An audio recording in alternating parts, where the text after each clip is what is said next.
Hello बच्चों, कैसे हैं आप सब। I hope you all are fine. बच्चों, आज हम लोग एक नया टॉपिक पढ़ने जा रहे हैं, स्प्रिंग मास सिस्टम। ये जो स्प्रिंग मास सिस्टम है ना बच्चों, इसको मैं 3 पार्ट्स में कराऊंगा, ए, बी और सी। लेकिन आज मैं इसका पहला पार्ट कराऊंगा आपको, ए। रिकॉर्ड तो इसको मैं ऐसे ही करना चाहता था, पूरा एक साथ ए, बी और सी एक ही बार में पूरा रिकॉर्ड कर दूं। लेकिन जो बी और सी पार्ट है वो बाद में अपलोड करूंगा मैं।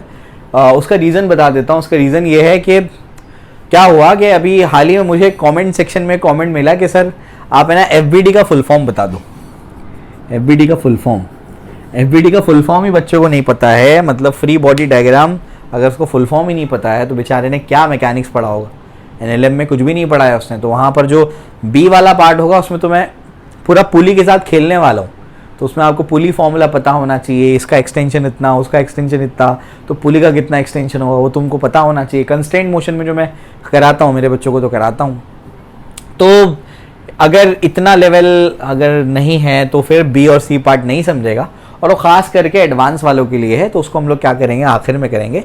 ये जो पार्ट है ये सीईटी, नीट और जेई वालों के लिए है। ये वाला पार्ट बोर्ड वाले बच्चे अगर इसको नहीं करेंगे तो चलेगा, एक्स्ट्रा पढ़ना चाहते हैं तो कर सकते हैं, लेकिन अगर नहीं करेंगे तो बोर्ड में ये सब सवाल नहीं आएंगे। और इसके अलावा कुछ और बातें मैं बताऊं आपको कि ये जो आपका मुझे अभी समझ में आ रहा है कि भाई अगर बच्चों को अगर ये सब बेसिक चीज़ें भी नहीं पता है, एफबीडी जैसा भी नहीं पता है, इसका मतलब बच्चों को अच्छी क्वालिटी के एजुकेशन की बहुत रिक्वायरमेंट है यूट्यूब पे।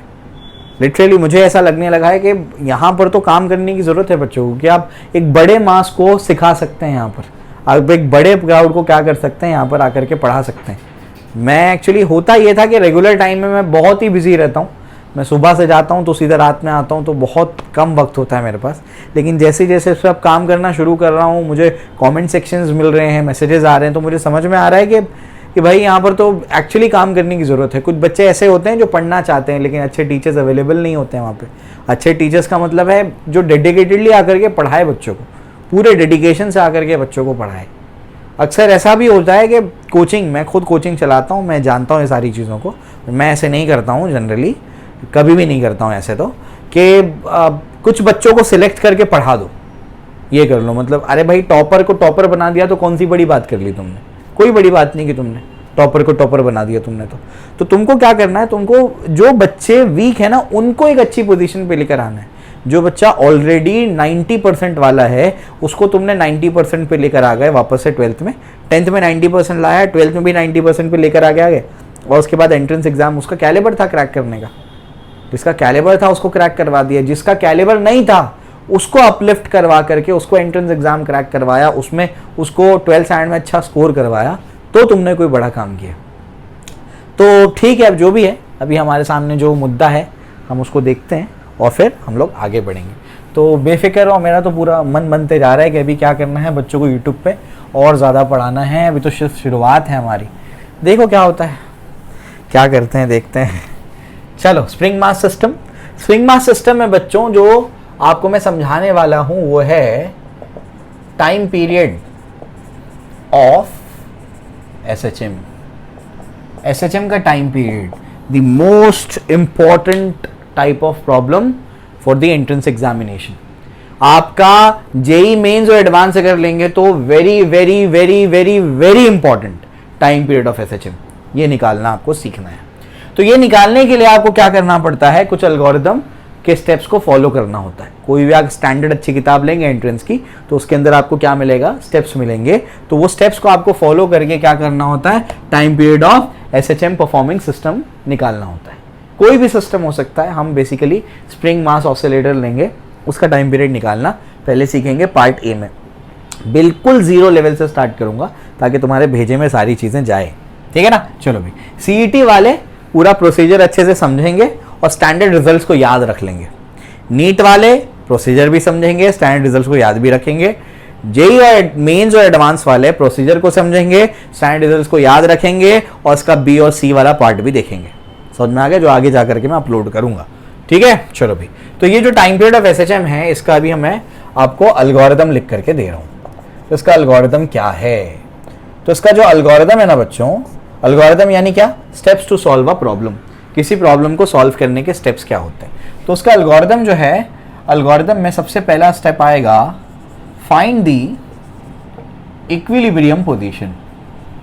इक्विलिब्रियम पोजीशन का मतलब mean position, that is the position eight which F net और ए नेट इज इक्वल्स टू 0। समझ में आ रहा है? तो सबसे पहले क्या करना है आपको, इक्विलिब्रियम पोजीशन यहां पर लिखना है, फाइंड आउट करना है, और वहां पर आपको क्या करना है, वहां पर आपको फोर्स इक्वेशन लिखनी है। ठीक है, सबसे पहले उसको फाइंड आउट करो, इक्विलिब्रियम पोजीशन कौन सी है, यानी वो पोजीशन जहां पर क्या होता है, जहां पर एफ नेट या ए नेट 0 होता है, and right the force equation at equilibrium mean position लिख दो। मीन पोजीशन पे क्या करो आप फोर्स इक्वेशन लिखो। सबसे पहला स्टेप ये है। तो सबसे पहला स्टेप ये होगा कि आपको क्या करना है, मीन पोजीशन फाइंड आउट करना है। मीन पोजीशन वो पोजीशन होगी जहां पर नेट फोर्स 0 होगा, और मीन पोजीशन पे आपको क्या करना है, फोर्स की इक्वेशन लिखनी है। समझ आया? क्लियर है? फोर्स की इक्वेशन क्या होती है? फोर्स इक्वेशन होती है F net is equal to m a, यही होता है फोर्स इक्वेशन। ठीक है, चलो भाई समझाता हूं कैसे लिखना है।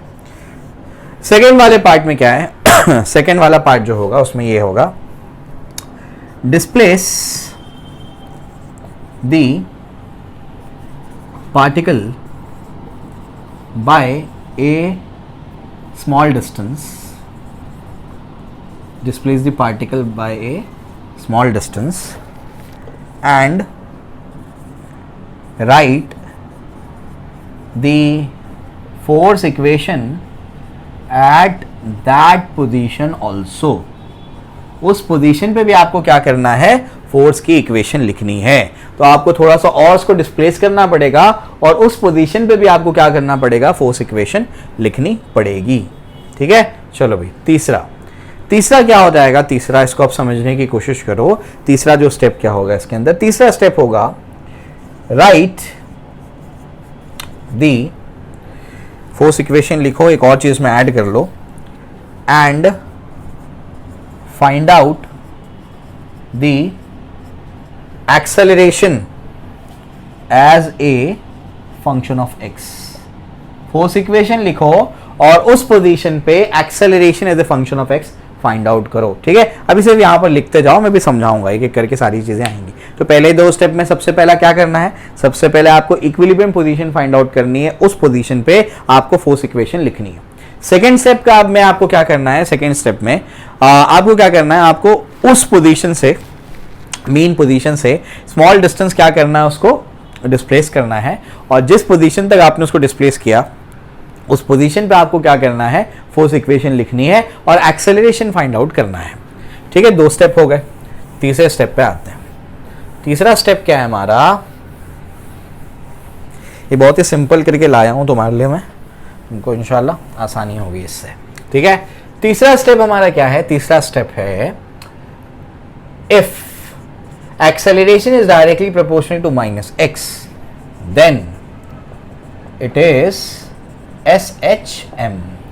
समझ में आ गया? अगर एक्सेलरेशन जो है माइनस एक्स के डायरेक्टली प्रोपोर्शनल है तो वो SHM है। चौथा स्टेप, कंपेयर द इक्वेशन जो आएगी, equation with a is equals to minus omega square X और magnitude of omega square magnitude, ऐसे या तो इससे क्या करो, कंपेयर करो एंड फाइंड आउट ओमेगा। क्या फाइंड आउट करो, ओमेगा। फिफ्थ स्टेप में आपको क्या करना है, फिफ्थ स्टेप में यूज या फिर using t is equals to 2 pi by omega find out the value of capital T। समझ में आ गया? क्लियर हो गया? तो ये स्टेप्स को, 5 स्टेप्स को आपको फॉलो करना है, और इससे आपको क्या मिल जाएगा, इससे आपको वो सिस्टम जो SHM परफॉर्म कर रहा है उसका आपको टाइम पीरियड मिल जाएगा। बात समझ में आ गई? क्लियर है? तो इस तरीके से ये काम करने वाला है। तो सबसे पहला स्टेप क्या बताओ, इक्विलिब्रियम पोजीशन को फाइंड आउट करना, और उस पोजीशन पे क्या करना, आपको फोर्स इक्वेशन लिखना। सेकेंड स्टेप में आपको क्या करना है, सेकेंड स्टेप में आपको थोड़ा सा उसको और डिस्प्लेस करना है, और आपको क्या करना है, थोड़ा सा और डिस्प्लेस करके आपको उस पोजीशन पे जहां तक डिस्प्लेस किया है वहां पर फोर्स इक्वेशन लिखना है। तीसरे स्टेप में आपको क्या करना है, तीसरे स्टेप में आपको ये करना है कि और फाइंड आउट भी करना है एक्सेलरेशन। तीसरे स्टेप में अगर acceleration is directly proportional to -x आ गया तो आप बोलेंगे वो SHM है। तो आप क्या करोगे, जो भी एक्सप्रेशन आएगा उसको इससे कंपेयर करोगे, ओमेगा स्क्वायर फाइंड आउट करोगे, यानी ओमेगा फाइंड आउट करोगे, यहाँ पर ओमेगा का वैल्यू पुट करोगे और टाइम पीरियड आ जाएगा। समझ आ रहा है क्या बोल रहा हूं मैं, क्लियर है? तो इस तरीके से आप क्या कर सकते हैं, इस तरीके से आप किसी भी सिस्टम का जो SHM परफॉर्म कर रहा है उसका टाइम पीरियड फाइंड आउट कर सकते हैं। समझ में आया? ठीक है, चलो आ जाओ। इसके बाद अब क्या अब समझने की कोशिश करो। अब मैं आपको क्या कराने जा रहा हूं, अब जो है मैं आपको सबसे पहला सीधा प्रॉब्लम पे लेके जाऊंगा। मैं सबसे पहला प्रॉब्लम कराने जा रहा हूं। ये प्रॉब्लम क्या है, मैं बिल्कुल बेसिक से स्टार्ट करूंगा, आप देखिएगा आपको समझ में आएंगी ये चीजें। ये जो है आपका एक मास m है, ठीक है, वो एक ब्लॉक के साथ, एक स्प्रिंग के साथ में कनेक्टेड है, जिसका स्प्रिंग कांस्टेंट क्या है, k है। ठीक है ना, चलो भी अभी जो है यहाँ पर रेस्ट पर है, मैं कहूंगा ये इसकी नेचुरल लेंथ है। नेचुरल लेंथ का मतलब क्या, स्प्रिंग ना तो एक्सटेंड हुई है ना तो कंप्रेस हुई है। समझ आ रहा है क्या बोल रहा हूँ मैं, क्लियर है? तो ये इसकी नेचुरल लेंथ है। तो सबसे अब इसका आपको क्या निकालना है बच्चों, इसका आपको टाइम पीरियड निकालना है। समझ आ रहा है? ठीक है ना। अब क्या, तो सबसे पहला स्टेप क्या है टाइम पीरियड निकालने में, कि आपको क्या करना है, आपको मीन पोजीशन फाइंड आउट करनी है। मीन पोजीशन क्या होती है, मीन पोजीशन वो पोजीशन होती है जहां पर एफ नेट क्या होता है, 0 होता है, मतलब ए नेट क्या होता है, 0 होता है। समझ में आ गया? एफ नेट 0 मतलब नेट एक्सेलरेशन 0। अच्छा सर, यहाँ पर नॉर्मल रिएक्शन लग रहा होगा और नीचे mg लग रहा होगा, ये तो आई होप आपको पता होगा। सर यहाँ पर कोई फोर्स नहीं है तो यहाँ पर भी कोई स्प्रिंग फोर्स नहीं होगा, यानी यही पोजीशन इसकी क्या है, यही पोजीशन इसकी मीन पोजीशन है। समझ आ रहा है? सबसे सिंपल केस, नेचुरल लेंथ पे क्या आ गई, मीन पोजीशन आ गई, जब यहाँ पर कोई भी फोर्स नहीं लग रहा है। तो यही इसकी मीन पोजीशन है, क्योंकि नेट फोर्स क्या है, 0, नॉर्मल रिएक्शन है, mg को बैलेंस कर दिया, यहाँ पे कोई फोर्स नहीं है तो यहाँ पर भी कोई फोर्स लगेगा नहीं। समझ आ रहा है? यहाँ पर तुम खींचोगे ही नहीं तो स्प्रिंग उल्टा फोर्स क्यों लगाएगी? अगर स्प्रिंग उल्टा फोर्स लगा रही तो इसको तो यहाँ चलना चाहिए, यहाँ नहीं चल रहा, मतलब इधर का फोर्स नहीं है, इधर का भी फोर्स नहीं है, ये दोनों है एक दूसरे को कैंसिल कर चुके हैं, यानी यही क्या है, मीन पोजीशन। पहला स्टेप कंप्लीट हो गया, मीन पोजीशन आ गई। फोर्स इक्वेशन क्या लिखोगे, एफ नेट 0 लिख दी मैंने, पहला स्टेप हो गया। सेकेंड स्टेप पे आते हैं। सेकेंड स्टेप क्या है, सेकेंड स्टेप ये है कि जो उसकी मीन पोजीशन है उससे आपको क्या करना है, कोई एक साइड लेना जिससे तुमको आसानी हो। मैं यहां से उसको कैलकुलेट करता हूं, ठीक है, ये वाली साइड से कैलकुलेट करता हूँ। ये साइड से भी हो सकता है, वो साइड से भी होता है, जो तुमको इजी लगे। समझ में आ गया? अब मैं क्या करता हूँ, फिर से डायग्राम बनाता हूँ और ये मेरे पास ऐसा है, ये ऐसे खींच करके मैं इसको यहाँ पर ऐसे लेकर के जाता हूँ। यानी क्या, यहाँ पर वो था, यहाँ पर था, यहाँ से मैंने क्या कर दिया, उसको x1 का डिस्प्लेसमेंट दे दिया। समझ आ रहा है क्या बोल रहा हूं मैं, क्लियर है? यहां से यहां तक मैं इसको लेकर के गया, क्योंकि हमारा जो दूसरा स्टेप है, वो दूसरा स्टेप ही ये है कि आप क्या करो, उसको x का डिस्प्लेसमेंट दे दो। तो x1 नाम दे दिया मैंने, पहला डिस्प्लेसमेंट। ठीक है ना, चलो भाई आगे जाकर के 2 डिस्प्लेसमेंट्स लगेंगे आपको। तो ये आपको मैंने क्या कर दिया, x1 का डिस्प्लेसमेंट यहां पर दे दिया, है ना? समझ में आ गया? x1 का जब यहां पर डिस्प्लेसमेंट मैंने दिया तो अब स्प्रिंग तो खिंच गई, ये उसकी मीन पोजीशन है। मीन पोजीशन से जब क्या हो जाएगा, ऑसिलेटर इस तरफ जाएगा तो उल्टे डायरेक्शन में क्या लगेगा, रिस्टोरिंग फोर्स कितना लगेगा, k इंटू x1। समझ आ रहा है क्या बोल रहा हूं मैं, क्लियर है? क्योंकि यही इसकी नेचुरल लेंथ थी, नेचुरल लेंथ से कितना खींचा है वो, x1 खींचा है, तो यहां पर रिस्टोरिंग फोर्स क्या होगा, k इंटू नेट एक्सटेंशन। जो आपका रिस्टोरिंग फोर्स होता है ना बच्चों, रिस्टोरिंग फोर्स का फॉर्मूला क्या है, वो है k into x net. X net मतलब क्या, नेट एक्सटेंशन या कंप्रेशन। समझ में आ गया, क्लियर है? अच्छा समझ में आ गया। यहां से इसको कंप्रेस भी कर सकते थे, दोनों चलेगा, लेकिन पहले मैं एक्सटेंशन वाला केस समझा रहा हूं। तो ये इसकी मेन पोजीशन थी, मेन पोजीशन से आपने क्या कर दिया, उसको थोड़ा सा एक्सटेंड कर दिया। अब जिस पोजीशन पे आप उसको लेकर के गए हैं, उस पोजीशन पे उसका आपको फोर्स इक्वेशन लिखना है। समझ आ रहा है क्या बोल रहा हूं मैं, क्लियर है? तो अब बताओ नेट फोर्स क्या हो जाएगा, क्या हो जाएगा नेट फोर्स। यहाँ पर तो अपन ने क्या कर दिया, बस को ऐसे यहाँ पर थोड़ा सा मारा और ये क्या हो गया, आगे की तरफ चला गया, डिस्प्लेस हो गया। ऐसे थोड़ा सा मारा, आगे की तरफ फोर्स नहीं, ऐसे थोड़ा सा इसको क्या कर दिया अपन ने, हिट किया, ये आगे की तरफ चला गया। तो इस पर नेट फोर्स क्या लग रहा है, सिर्फ यही लग रहा है, उस डायरेक्शन में कोई कांस्टेंट फोर्स नहीं है। यहाँ पर बस मार करके इसको छोड़ दिया है। समझ में आ गया? आगे केस में यहाँ पर कांस्टेंट फोर्स लगेगा, तो एक ही फोर्स लग रहा है, कौन सा लग रहा है, k x1 लग रहा है।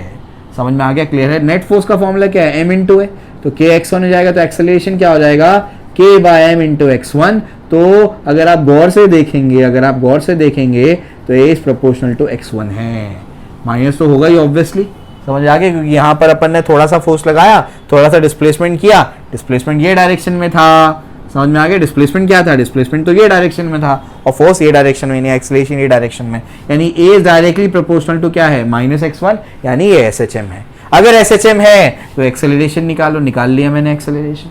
अगर एक्सेलरेशन निकाल दिया, अब कंपेयर करो भाई, कंपेयर करो तीसरा स्टेप या तीसरा स्टेप क्या था, एक्सेलरेशन से कंपेयर करो, ओमेगा स्क्वायर एक्स मैग्नीट्यूड ले रहा हूं मैं सिर्फ, समझ आ रहा है, तो ओमेगा स्क्वायर की जगह क्या आएगा, k/m।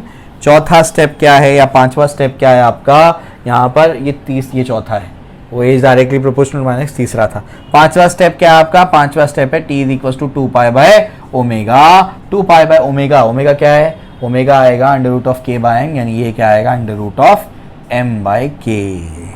सबसे सिंपल केस मैंने आपको निकाल करके दे दिया, उसका टाइम पीरियड। अभी धीरे धीरे करके दिमाग में जाएगा ही, समझ आ रहा है क्या बोल रहा हूँ मैं, क्लियर है। तो इस तरीके से क्या करना है, सबसे पहले मीन पोजीशन ढूंढनी है, उसके बाद क्या करना है, एक्सेस को डिस्प्लेस करना है। पहले मीन पोजीशन पे फोर्स इक्वेशन लिख देना, फिर एक्स डिस्प्लेस करके फोर्स इक्वेशन लिखना। उसके बाद आपको ये बताना है कि A is directly proportional to -x है। उसके बाद एक्सेलरेशन को उसकी एक्चुअल जनरल इक्वेशन से कंपेयर करो, ओमेगा का वैल्यू निकालो, पुट करो, टाइम पीरियड आ जाएगा। समझ आया, चलो भाई, ये मैंने टाइम पीरियड आपको निकाल करके दे दिया। तो सब ये तो अपने को पता ही था ना, t = m/k याद कराया था, अभी देखो निकाल करके दे दिया तुमको मैंने, ठीक है ना। चलो भाई, ये भी अपने को समझ में आ रहा है। अब इसको थोड़ा सा फील करते हैं फॉर्मूले को, फिर मैं अगले सवाल पे तुमको लेकर के चलता हूँ। ये सिर्फ क्वेश्चन वाला ही सेशन है, इसमें क्वेश्चन ही होगा क्योंकि एंट्रेंस के लिए ये, ठीक है। चलो भाई, बहुत वैरायटी बनती है इसकी, बहुत अच्छे अच्छे क्वेश्चंस कराऊंगा, थोड़ा सा बस सब्र करो। अभी बहुत बेसिक लेवल से लेकर के जा रहा हूँ मैं। t = 2π/m/k, ये आपके पास फॉर्मूला आ गया, ठीक है, एक ऑसिलेटर का जो क्या कर रहा है, ऑसिलेट कर रहा है। तो अगर आप गौर से देखेंगे तो आपको एक चीज समझ में आ जाएगी कि यहां पर अगर 2π कांस्टेंट है, इसको भी कांस्टेंट मान लेंगे तो t is directly proportional to √m आ रहा है ना। √m अगर मतलब क्या, मतलब मास अगर ज्यादा होगा तो टाइम पीरियड ज्यादा होगा। बहुत सिंपल है, बहुत ज्यादा सिंपल है। बहुत ज्यादा क्या सिंपल है इसके अंदर, देखो समझने की कोशिश करो कि जो आपका मास अगर ज्यादा होगा, ये अगर क्या हो जाएगा, भारी क्या हो जाएगा, और मास आ जाएगा। जो ब्लॉक अपन रखा था भारी रख दिया, मास ज्यादा है तो उसका टाइम पीरियड तो कम होगा, वो स्लो क्या करेगा, ऑसिलेट करेगा। टाइम पीरियड ज्यादा होगा, सॉरी ज्यादा, मास ज्यादा है तो टाइम पीरियड ज्यादा है, मतलब वो क्या करेगा, स्लो करेगा। जो स्लो आता है वो टाइम ज्यादा लेता है, समझिए, या फिर जो टाइम ज्यादा लेता है वो स्लो आता है, तो वैसा है। तो जो इसका मास ज्यादा होगा तो वो स्लो क्या करेगा, ऑसिलेट करेगा, तो उसका टाइम पीरियड ज्यादा होगा। तो मास ज्यादा होने की वजह से टाइम पीरियड ज्यादा, मास कम होगा तो बहुत तेजी से क्या करेगा, ऑसिलेट करेगा, तो टाइम कम लेगा, तो टाइम पीरियड कम होगा, ठीक है। फर्स्ट चीज होगी। सेकेंड चीज, सेकेंड क्या आएगा, t is inversely proportional to √k। ये क्या चीज है, इसको समझाता हूं मैं। ये जो है, इस पे आप अगर गौर से देखेंगे तो f = क्या है, kx है, समझ में आ गया। तो यहाँ पर अगर आप गौर से देखेंगे, ये अगर कांस्टेंट कर दिया जाए तो f is proportional to k है।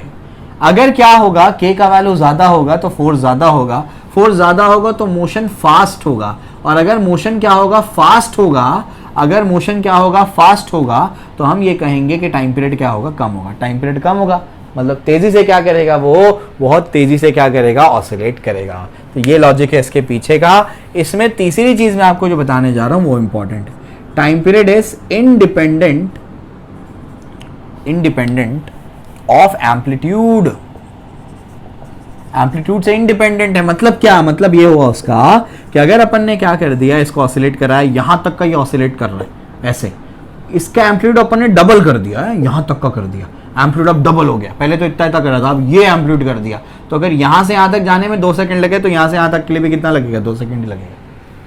समझ में आ गया। अगर आपने मास नहीं चेंज किया, स्प्रिंग का के अगर चेंज नहीं हुआ, तो एम्पलीट्यूड भले डबल हो जाए, टाइम पीरियड उतना ही लगने वाला है। अब बोलेंगे ये क्या फंडा है यार, ये भेजे में नहीं जाती बात। तो ये कुछ नया बताने जा रहा हूँ, इसी वजह से पूरा बताया तुमको मैंने। तो ये क्या है, इसको समझने की कोशिश करो कि v = क्या होता है बच्चों, a omega cos omega t + phi। ये आपने पढ़ा हुआ है। तो अगर आपने ये पढ़ा हुआ है तो देख करके समझ में आ रहा है कि जो वेलोसिटी है, अगर एम्पलीट्यूड को आप क्या कर दोगे, डबल कर दोगे, तो वेलोसिटी भी क्या हो जाएगी, डबल हो जाएगी।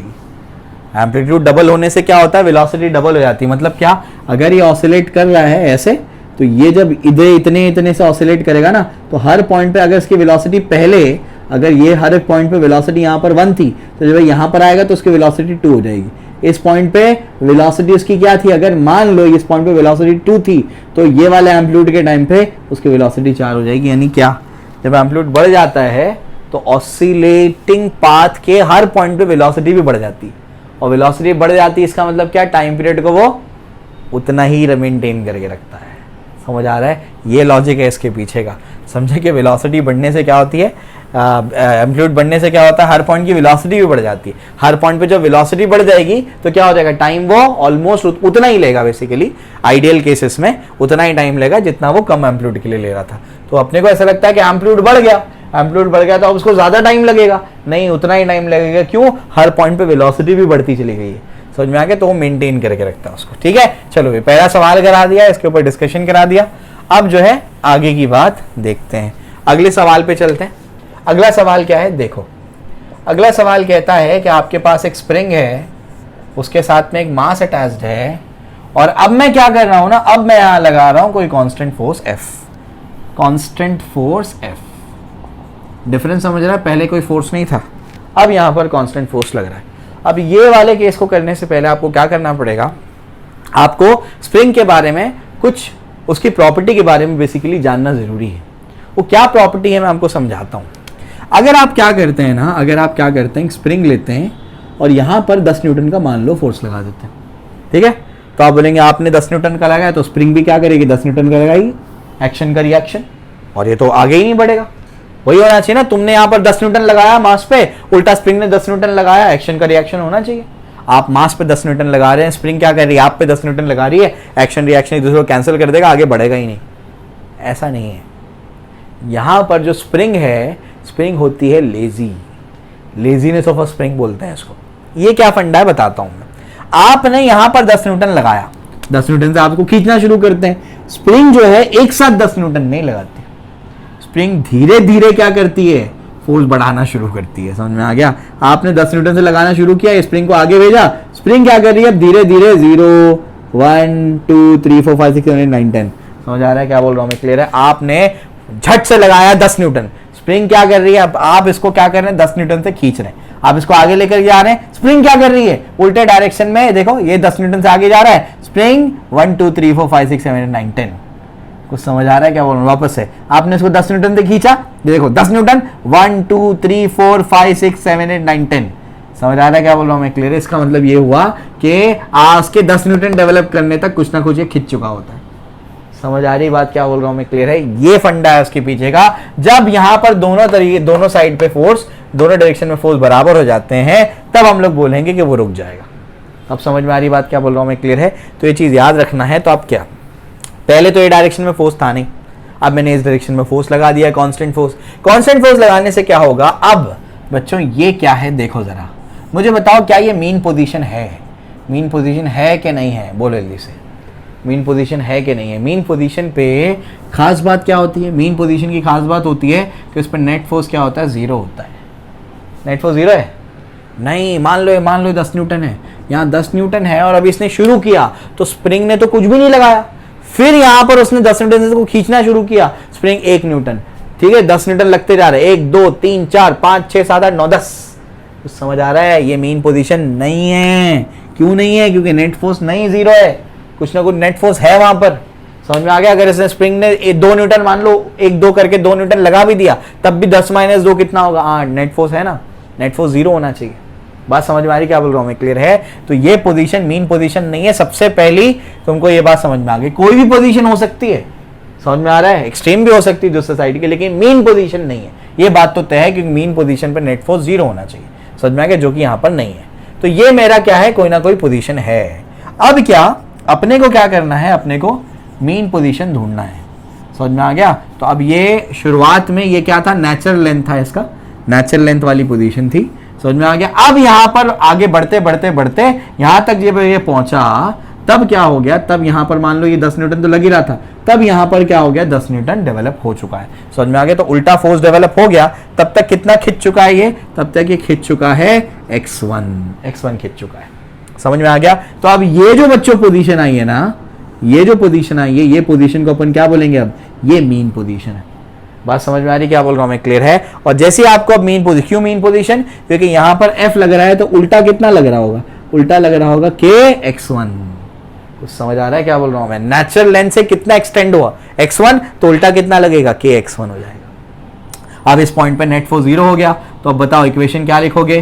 तुम क्या लिखोगे बताओ? तुम लिखोगे F इक्वल टू क्या होगा kx1। यहां भी 10 लग रहा है, वहां भी 10 लग रहा है, मतलब F इक्वल टू क्या होगा kx1। इसको अपन लिख करके रख देंगे। समझ आया? क्लियर है? तो ये वेरिएशन आपको समझ में आना चाहिए। ये दूसरा स्टेप हो गया इसमें। तीसरे स्टेप पे चलते हैं। तीसरे स्टेप में क्या करना है बोलो? अब मीन पोजीशन मिल चुकी है, मीन पोजीशन के बाद क्या करना है? ये हो गई नेचुरल लेंथ, ये हो गई अपनी क्या मीन पोजीशन। अब मीन पोजीशन से आगे क्या करना है? और एक्सटेंड करना है कितना? कुछ x, उसको x2 बोल देता हूं मैं। समझ में आ गया? तो यहां पर अभी क्या है? ये अपने पास क्या है? मास, और उसको अपन ने क्या कर दिया? कुछ x2 से और एक्सटेंड कर दिया। यहां पर तो f लग ही रहा है। समझ में आ गया? क्लियर है? मुझे बताओ उल्टा फोर्स कितना लगेगा, जल्दी बताओ। उल्टा फोर्स कितना लगेगा? k into net extension. Net extension कितना हुआ नेचुरल लेंथ से? ये x1 और वो x2। समझ में आ गया? प्रॉपर डायग्राम बना रहा हूं मैं ताकि समझ में आए। तो k x1 प्लस x2। समझ आ रहा है क्या बोल रहा हूं मैं? क्लियर है? अभी नेट फोर्स 0 नहीं है, क्योंकि मीन पोजीशन से जब कोई आगे जाएगा, देखो ये मीन पोजीशन है, मीन पोजीशन से जब वो आगे जाता है पार्टिकल, यहां तक कहीं कोई पहुंचा, तो उल्टे डायरेक्शन में होता है ना एक्सेलरेशन के। डिस्प्लेसमेंट इधर हो रहा है, एक्सेलरेशन उल्टे डायरेक्शन में होगा, यानी नेट फोर्स का ही डायरेक्शन है। तो अगर मैं एफ नेट लिखूंगा तो एफ नेट क्या लिखूंगा मैं? ये माइनस ये, क्योंकि जब डिस्प्लेसमेंट इधर हो रहा है तो एक्सेलरेशन ये डायरेक्शन में है, तो नेट एक्सेलरेशन ये डायरेक्शन में होगा। तो k x1 plus x2 minus F. समझ आ रहा है क्या बोल रहा हूं मैं? क्लियर है? तो ये अपन ने क्या कर दिया? यहां पर लिख दिया। अब अपने को सॉल्व करना है। तो आई होप मैंने बिल्कुल आसान भाषा में इसको समझाने की कोशिश की है, आपको समझा होगा कि मैंने क्या किया है। ठीक है ना? तो ये अपनी क्या है? ये अपनी नेचुरल लेंथ वाली पोजीशन है। उससे ये फोर्स तो उसको क्या कर रहा है? कांस्टेंट फोर्स है, खींचेगा, लेके जाएगा, फिर एक पोजीशन पे रुकेगा। क्यों? क्योंकि जब यहाँ का और वहां का फोर्स इक्वल हो चुका है, स्प्रिंग उतना फोर्स डेवलप कर चुकी है। तो ये मीन पोजीशन आ गई। मीन पोजीशन आने के बाद फिर क्या करो? कुछ और एक्सटेंशन करो। समझ में आ गया? क्लियर हो गया? ये दो इक्वेशन बड़े काम की है जो अभी अपने को यूज होने वाली है। ठीक है? क्लियर हो गया? अब मैं इसको रब कर देता हूं, अभी धीरे धीरे करके और क्लियर हो जाएगा। शुरू में दिक्कत होती है, लेकिन फिर आगे जा करके क्लियर हो जाता है। तो देयरफॉर क्या होगा? देयरफॉर एफ नेट अपने को क्या मिला? एफ नेट मिला k x1 plus x2 minus F. अपने को ये मिला। एफ नेट क्या होता है बच्चों? एफ नेट तो ma होता है k x1 प्लस क्या हो जाएगा? k x2 माइनस क्या हो जाएगा? f। लेकिन k x1 किसके इक्वल है? f के इक्वल। तो k x1 माइनस f क्या हो जाएगा? कैंसिल हो जाएगा, क्योंकि इसकी जगह आप क्या लिख दूंगा? kx1 माइनस kx1 क्या हो जाएगा? 0। तो ये क्या हो जाएगा? kx2 m इंटू a, तो ये जाएगा m नीचे, एक्सेलरेशन m यहाँ पर नीचे। अगर आप गौर से देखेंगे तो a is proportional to minus X ही आ रहा है। समझ आ रहा है? क्योंकि डिस्प्लेसमेंट इधर था तो एक्सेलरेशन ये डायरेक्शन में ना, तो डेफिनेटली क्या आ रहा है? Minus x. यानी देख के समझ में आ रहा है क्या है? एस एच एम है। एस एच एम है तो बताओ क्या होगा? एस एच एम है तो ओमेगा स्क्वायर, फिर से कंपेयर करोगे, A is equal to omega square X. Omega square क्या होगा? K by M, 2 point root of क्या हो जाएगा? एम बाय के। क्या समझा? पिछले प्रॉब्लम और ये प्रॉब्लम को देख के क्या समझा? पिछले प्रॉब्लम और ये प्रॉब्लम को देख के ये समझ में आया कि कांस्टेंट फोर्स लगे या ना लगे, टाइम पीरियड वही होता है 2 point root of m by k. तो कांस्टेंट फोर्स टाइम पीरियड को चेंज नहीं करता है। तो चेंज क्या करता है? वो मीन पोजीशन को चेंज करता है। जब कांस्टेंट फोर्स नहीं था तो यही पोजीशन उसकी मीन पोजीशन थी, लेकिन कांस्टेंट फोर्स लग गया तो यहां पर कहीं उसकी मीन पोजीशन आ गई। समझ आ रहा है? वो मीन पोजीशन को चेंज कर देता है, लेकिन टाइम पीरियड को चेंज नहीं करता। याद कर लेना, बहुत इंपॉर्टेंट पॉइंट बता रहा हूं मैं। समझे क्या बोल रहा हूं मैं? क्लियर है? तो जो आपका कांस्टेंट फोर्स है वो क्या करता है? कांस्टेंट फोर्स चेंजेस, क्या changes? Changes the mean position. Constant force does not change the time period of SHM of the system. समझ में आ गया? पूरा कैलकुलेशन समझा दिया मैंने बेटा। ये सिर्फ शुरुआत है, आगे जाकर के बी और सी में ऐसे भयंकर प्रॉब्लम कराऊंगा ना, तुम एकदम पना मांगोगे सर ये प्रॉब्लम। हाँ बिल्कुल, एडवांस वालों के लिए होंगे वो, एकदम जबरदस्त लेवल के प्रॉब्लम है। ठीक है? चलो, तो ये भी हो गया, ये भी अपन ने कर लिया। तो यहां पर नोट बना लेना, क्या? Constant force does not change the time period, but it changes the constant force। time period को change नहीं करता, लेकिन क्या change करता है? but it changes the mean position only। उसे mean position को change कर देता है। समझ में आ गया? क्लियर हो गया? तो इस तरीके से ये वाला पॉइंट भी क्लियर करा दिया मैंने। आओ और प्रॉब्लम कराता हूं मैं इसके ऊपर तुमको भी। 2 सवाल हो गए। तीसरे सवाल पे चलते हैं। तीसरे सवाल में क्या करते हैं, वर्टिकल स्प्रिंग ले लेते हैं अभी। वर्टिकल स्प्रिंग ले ली और ये मास m है। समझ में आ गया, क्लियर हो गया। सेम वही अपने को क्या करना है अभी, फिर से टाइम पीरियड निकालना है। सेम वही तरीका, क्या तरीका होगा, अभी मैंने स्प्रिंग के ये जो ना मास, इस पे ऐसे ऐसे हाथ लगा करके रखा हुआ है।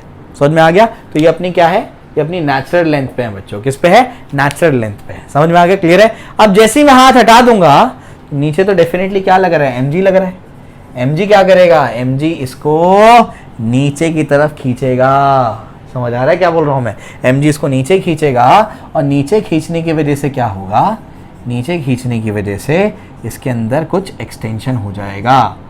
समझ आ रहा है क्या बोल रहा हूं मैं, तो इसके अंदर क्या हो जाएगा, कुछ एक्सटेंशन हो जाएगा। तो यहां तक का क्या हो जाएगा, इसके अंदर एक्सटेंशन हो जाएगा। बात समझ में आएगी, क्लियर हो गया। तो ये अपने पास क्या हो गया, ये अपने पास हो गया नेचुरल लेंथ और ये अपना क्या है, फोर्स कांस्टेंट, ठीक है ना। अब उसके स्प्रिंग कांस्टेंट, उसके बाद क्या हो जाएगा, mg लगने की वजह से ये क्या हो जाएगा, यहाँ पर स्ट्रेच हो जाएगा। ठीक है, ये पहले तो मैंने बैलेंस करके रखा था, समझ में आ गया। नॉर्मल रिएक्शन में mg को बैलेंस कर दिया था। अब यहाँ पर क्या लग रहा है, mg लगने की वजह से, अब यहाँ पर mg लगने की वजह से ये स्ट्रेच हो जाएगा। कितना स्ट्रेच हो गया, तो मान लो कितना स्ट्रेच हो गया। ये वाला जो है ना, मैं थोड़ा सा तुमको समझाता हूँ कैसे लेने का। एक कोई भी सरफेस पकड़ लो, या तो टॉप का सरफेस पकड़ो या तो बॉटम का सरफेस पकड़ो। समझ में आ गया, मैंने टॉप वाले दोनों सरफेस लिए, तो इसके कंपैरिजन में कितना नीचे आया, मान लो x1 नीचे आया, नीचे mg लग रहा है बच्चों, और ऊपर क्या लगेगा, ऊपर मैंने क्या कहा था, स्प्रिंग फोर्स कितना होता है, k इंटू नेट एक्सटेंशन, तो नेट एक्सटेंशन कितना है, x1 है। समझ में आ गया, ये पोजीशन पे रुका हुआ है, मतलब क्या, नेट फोर्स 0 हो गया। समझ में आ गया, ऐसे खिंचा और खिंच के यहाँ पर आकर के क्या हो जाता है, रुक जाता है। समझे, नेट फोर्स यहाँ पर 0 हो गया, तो नेट फोर्स ये आपकी क्या हो गई, मीन पोजीशन हो गई। और मीन पोजीशन पे क्या आया, मीन पोजीशन पे आपका mg किसके इक्वल आया, mg आया kx1 के इक्वल, इसको 1 दे करके रख देना है। समझ में आया, क्लियर है। इसके बाद तीसरे स्टेप में क्या करना है, जल्दी बताओ, तीसरे स्टेप में बताओ जल्दी से क्या करना है, फिर से क्या करना है, इसको एक्सटेंड करना है, ये पोजीशन से और नीचे लेके जाना है। कितना लेकर आना है, कुछ x2 नीचे लेके जाएंगे। समझ में आ गया, यहाँ पर m2 है, ठीक है, ये ऐसा है, तो इसको और कितना नीचे लेकर आए, x2 नीचे लेकर के आए। नीचे तो mg लग रहा है डेफिनेटली, मीन पोजीशन से नीचे तो mg लग रहा है, हाँ वेट उसका, ठीक है। ऊपर की तरफ क्या होगा, ऊपर की तरफ कितना फोर्स लगेगा, k into net extension. Net extension कितना होगा बताओ, नेट एक्सटेंशन उसके नेचुरल लेंथ से कितना एक्सटेंशन हुआ, ये x1 ये x2, याद रखना नेचुरल लेंथ से लेना है, तो k इंटू क्या होगा, x1 plus x2। Mean position से आप उसको नीचे लेकर आए, तो एक्सेलरेशन तो ऊपर होगा ना, डिस्प्लेसमेंट अगर इधर हुआ, मैंने बताया था मीन पोजीशन से अगर आप डिस्प्लेसमेंट इधर कराओगे तो एक्सेलरेशन ये डायरेक्शन में होगा, और जो डायरेक्शन में एक्सेलरेशन है वही क्या है, नेट फोर्स का डायरेक्शन। तो अब यहाँ पर एफ नेट लिखो, एफ नेट क्या आएगा बताओ, ऊपर कितना लग रहा है, k x1 प्लस x2 और माइनस mg आ जाएगा। अब क्या हो जाएगा, हो जाएगा ma k x1 plus k x2 minus mg। अब क्या हो जाएगा, k x1 इक्वल्स टू क्या है, mg, तो k x1 equals to mg cancel हो गया, ma इक्वल्स टू क्या आया, k x2 आया। बात समझ में आ रही, क्लियर है। तो एक्सेलरेशन क्या होगा, देखो k by m into x2, समझ में आ गया, वही format, omega square k by m t is equals to 2.√m by k। बात समझ में आ गई, सेम आ रहा है, तीनों केसेस में सेम आया। पहले में तो कांस्टेंट फोर्स नहीं था, दूसरे में कांस्टेंट फोर्स था कोई f, तीसरे में कांस्टेंट फोर्स कौन है, mg। अगर आप गौर से देखेंगे, सब टीचर ये क्वेश्चन तो करा देते हैं, एक्चुअली अगर गौर से देखा जाए तो सेकंड और थर्ड क्वेश्चन अलग अलग नहीं है, तो सेम क्वेश्चन है। कैसे बताता हूँ, अगर तुम ये सिस्टम को ऐसे कर दो और इस डायरेक्शन में क्या लगा दो, इधर पे mg लगा दो, समझ आ गया, पता नहीं दिख रहा है कि नहीं, नीचे बना देता हूँ। ये सिस्टम को ऐसे कर दो हॉरिजॉन्टल, और ये डायरेक्शन में f की जगह क्या कर दो, mg लगा दो, सेम रिजल्ट आएगा। समझ में, कि यही सब कैलकुलेशंस आएंगे उसकी। बात समझ में आ रही है, ठीक है ना। तो सेकंड और थर्ड क्वेश्चन अलग नहीं है, बस तुमको बताना था कि हॉरिजॉन्टल वर्टिकल में अप्लाई कैसे करते हैं। समझ में आ गया, सबसे बेसिक प्रॉब्लम लेकर के समझा रहा हूँ धीरे धीरे करके। तो वही मैं कह रहा हूँ, कांस्टेंट फोर्स से टाइम पीरियड नहीं बदलेगा, उसी मीन पोजीशन चेंज करेगा। समझ में आ गया, क्लियर हो गया। तो तीसरा वाला क्वेश्चन भी समझा दिया मैंने, ठीक है। चलो भाई आगे बढ़ते हैं। आगे क्या है इसके बाद, करा तो सेकेंड थर्ड सभी कराते हैं, कोई बताता नहीं है कि दोनों के दोनों क्या है, सेम है, समझे। चलो याद हो, आगे चलते हैं। आगे क्या है इसके बाद, चौथा प्रॉब्लम में क्या करते हैं, चौथे प्रॉब्लम में अपन ऐसे कुछ करते हैं,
ठीक है बच्चों, तो इसमें क्या है, अपन ने एक स्प्रिंग ली, यहाँ पर एक पुली है लेकिन ये फिक्स पुली है।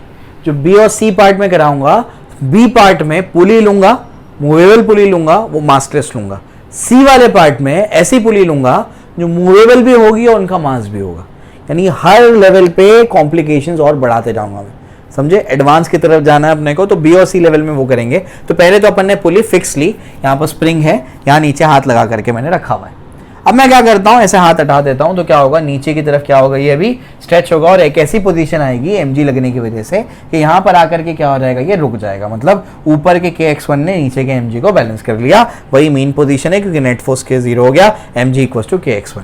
फिर इसको थोड़ा सा और एक्सटेंड किया, सेम वही प्रोसीजर x2 से। उसके बाद आपने क्या कर दिया, ये पोजीशन पे इक्वेशन लिखी, वही सॉल्व किया, वही टाइम पीरियड आया, क्योंकि कांस्टेंट लग रहा था, कांस्टेंट फोर्स लग रहा था ना, इस वजह से टाइम पीरियड चेंज नहीं होगा। समझ में आ गया, क्लियर हो गया। चलो भाई एक आखिरी प्रॉब्लम कराऊंगा, फिर हमारा जो पार्ट ए है वो कंप्लीट हो जाएगा। ठीक है, आओ। ये आपके पास क्या है, ये आपके पास ऐसे है, यहां पर आपके पास क्या है, ऐसे कोई स्प्रिंग अटैच्ड है, मास m अटैच्ड है, एंगल थीटा है।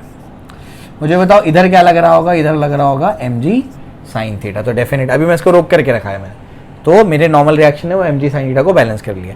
अब मैं हाथ हटा दूंगा तो mg साइन थीटा इसको नीचे खींचेगा, तो नीचे खींचेगा तो कुछ ना कुछ उसकी पोजीशन चेंज होगी। समझ आ रहा है क्या बोल रहा हूँ मैं, तो कोई यहाँ तक ये पहुँचेगा। समझ आ रहा है क्या बोल रहा हूँ मैं, क्लियर है थोड़ा, क्योंकि मुझे जगह चाहिए यहाँ पर। तो ये ऐसे खींच करके कहीं यहाँ तक का मान लो पहुँच गया। यहाँ तो क्या लग रहा है, mg साइन थीटा, और ऊपर ये k है, वो उसकी नेचुरल लेंथ थी शुरुआत में, और ये कितना खींचा, x1 खींचा, तो उल्टे डायरेक्शन में क्या लगेगा, KX1, ये इसकी क्या हो जाएगी, मीन पोजीशन हो जाएगी। तो आपको समझ में आ ही रहा है mg sine theta equals to क्या हो जाएगा, KX1 हो जाएगा। समझ में आ गया, क्लियर है। देखकर बता सकते हो यहाँ पर कि टाइम पीरियड तो सेम रहने वाला है, क्यों, कांस्टेंट फोर्स लग रहा है। अब उसके बाद क्या होगा, थोड़ा सा और एक्सटेंड करना है इसको। कितना एक्सटेंड करोगे, x2 से एक्सटेंड करोगे, x2 से एक्सटेंड करोगे तो बताओ पीछे फोर्स क्या लगेगा, जल्दी बताओ। ये पोजीशन पे क्या लिखूंगा, डेफिनेट, जल्दी बोलो, KX1 plus x2 minus mg sine theta. mg sine theta लग रहा है, समझ में आ गया। उल्टे डायरेक्शन में लगेगा ना KX1 प्लस x2, और ये डायरेक्शन में क्या लगेगा, mg साइन थीटा। और इधर डिस्प्लेसमेंट है तो एक्सेलरेशन वो डायरेक्शन में, जो डायरेक्शन में एक्सेलरेशन वही डायरेक्शन में नेट फोर्स।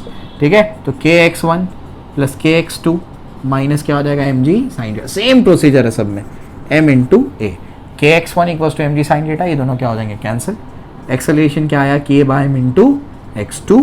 समझ में आ गया, सेम वही प्रोसीजर, t इक्वल्स टू क्या आएगा, 2.√m/k। ये भी आपको करा दिया है मैंने। समझ में आ गया। इस साल तो स्प्रिंग वाला केस आपकी टेक्स्ट बुक में आया है, तो सीईटी वाले बच्चों को इसलिए मैंने कहा था कि पूरा प्रोसीजर देख लेना और स्टैंडर्ड रिजल्ट्स को याद कर लेना। तो जितने भी स्टैंडर्ड वाले बेसिक वाले प्रॉब्लम हो सकते थे वो मैंने इसके अंदर आपको करा दिए। तो सीईटी वाले याद रखेंगे कि जब कांस्टेंट फोर्स लग रहा है सिस्टम पे तो टाइम पीरियड नहीं बदलने वाला है, सबका टाइम पीरियड क्या होगा, कांस्टेंट फोर्स लगे या ना लगे क्या होगा, 2.√m/k होगा। नीट वाले जेई वाले प्रोसीजर को देख लें, नीट वालों के लिए ए वाला लेवल सफिशिएंट है, इससे ज़्यादा आपको नहीं करना है, आपको रिक्वायर्ड नहीं है। जेई वाले बी और सी पार्ट करेंगे जो मैं आगे आपको कराऊंगा। तो आई होप मैंने समझाने की कोशिश की है। ये प्रॉब्लम्स पहली बार में भेजे में नहीं जाते, समझ में नहीं आता कि क्या चल रहा है, फिर भी मैंने बहुत सिंपल करने की कोशिश की है। 3 बार कम से कम इसकी प्रैक्टिस करना, 3 बार कह रहा हूँ मैं, कम से कम 3 बार प्रैक्टिस करोगे तो दिमाग में बैठना शुरू हो जाएगा। अच्छा यही प्रोसीजर फॉलो करना है, समझे क्या बोल रहा हूँ मैं, क्लियर है। तो इस तरीके से उसको प्रैक्टिस करो, तुमको समझ में आ जाएगा क्या है। तो ये मैंने आपको करा दिया। बोर्ड्स वालों के लिए तो था ही नहीं लेक्चर, बोर्ड्स के लिए नहीं रिक्वायर्ड है, इतना सब बहुत ऊपर का हो गया ये, तो बोर्ड्स के लिए तो नहीं करना आपको। इसके बाद का जो लेक्चर होगा वो बोर्ड्स के लिए होगा। अभी जो स्प्रिंग का कॉम्बिनेशन है सीरीज पैरेलल वो मैं कराऊंगा, वो बोर्ड्स के लिए इंपॉर्टेंट है, उसमें भी अपन एकदम धमाल करने वाले हैं, बड़ा मजा आएगा। ठीक है, चलो भाई, तो ये आपको समझा दिया मैंने। कमेंट सेक्शन में बताओ अगर कोई दिक्कत है तो हम उसको और इम्प्रूव करने की कोशिश करेंगे। अच्छा लगा है तो कमेंट सेक्शन में बता करके हमको मोटिवेट करें ताकि हम और अच्छे वीडियोस बनाएं आप सबके लिए। Okay, thank you.